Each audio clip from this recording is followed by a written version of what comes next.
по 21 марта текущего года составляет 2013 человек.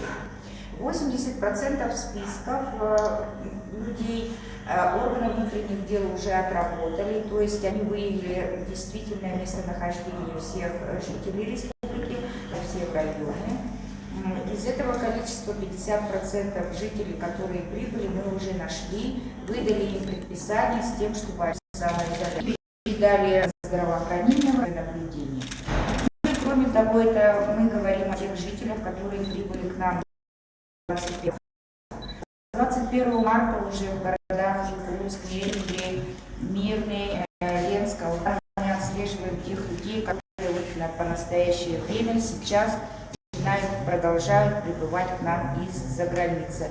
Таких людей мы выявили за последние 4 дня больше 200 людей. Они тоже ушли на самоизоляцию, и за ними начали медицинское заведение. На ежедневном режиме Министерство внутренних дел передаем списки тех, кто сейчас находится на самоизоляции.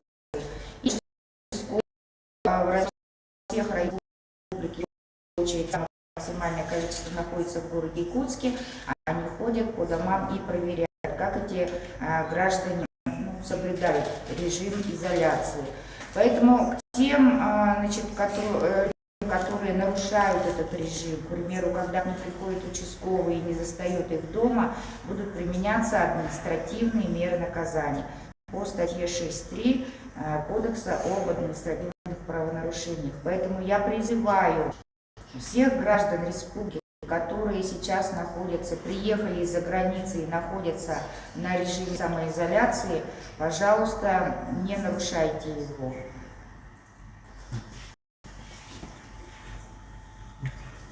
Ну и состояние.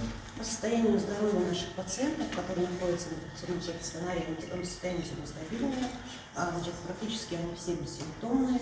Один пациент у нас есть с признаками междолевой пневмонии, который проконсультирован при медицинской консультации с научным центром исследовательского города Москвы. Подтверждено наше лечение. Мы продолжаем его вести по тем рекомендациям, которые сегодня дают московские специалисты. Состояние его стабильное.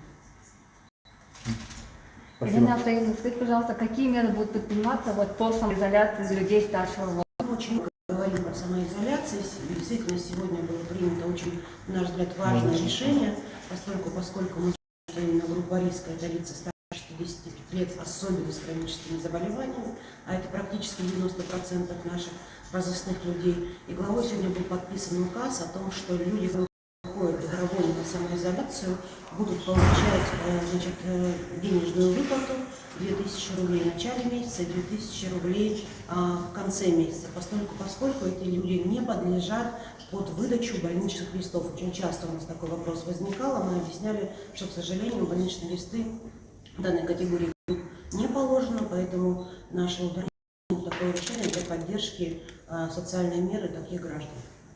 Скажите, пожалуйста, по плановым больным будут за счет лечения речь идет, я так понимаю, что в Российской Федерации организации, за исключением, может, северов, которых пока не коснулось, сохраняются вопросы профилактики и диспансеризации прививочной кампании, но мы думаем, что и тоже эти организации придем в соответствие, пока дали им разрешение.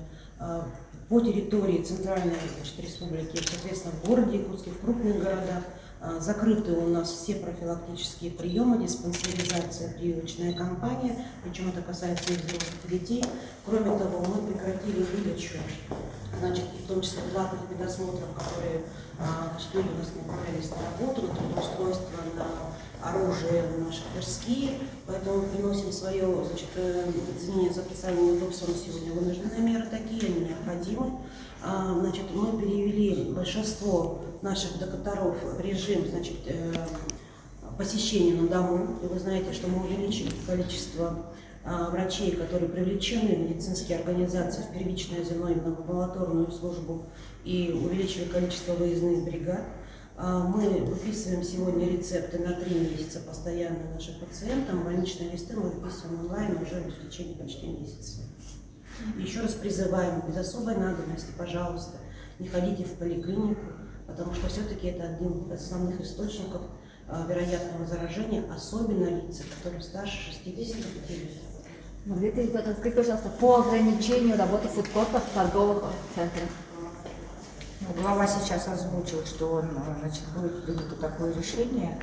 Поэтому, ну, что надо, необходимо сказать. Действительно, эта мера, я считаю, на сегодняшний день, как главный государственный санитарный врач, правильная. Потому что на сегодняшний день, как практика показывает, и рейды, которые проводит и мэрия города Якутска, торговый отдел, в частности, и административная комиссия, что там у нас очень молодежь. Значит, те школьники, которые на сегодняшний день находятся на каникулах, студенты, которые перешли на удаленный режим обучения, они все у нас вот в торговых центрах, поэтому ну, придется вот такую меру принимать.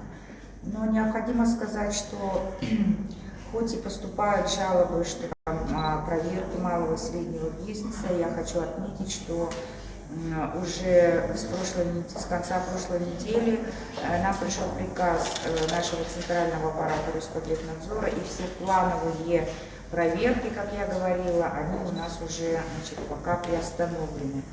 Мы уже такое письмо направили в прокуратуру Республики Саха-Якутия, поставили в известность, что у нас план контрольно-надзорных мероприятий, он у нас пока приостанавливается. Кроме тех случаев, когда мы увидим, что там по заявлению или будет какой-то факт отравления, когда уже будет угроза жизни и здоровья населения. Только в этом случае мы будем выходить на внеплановые проверки.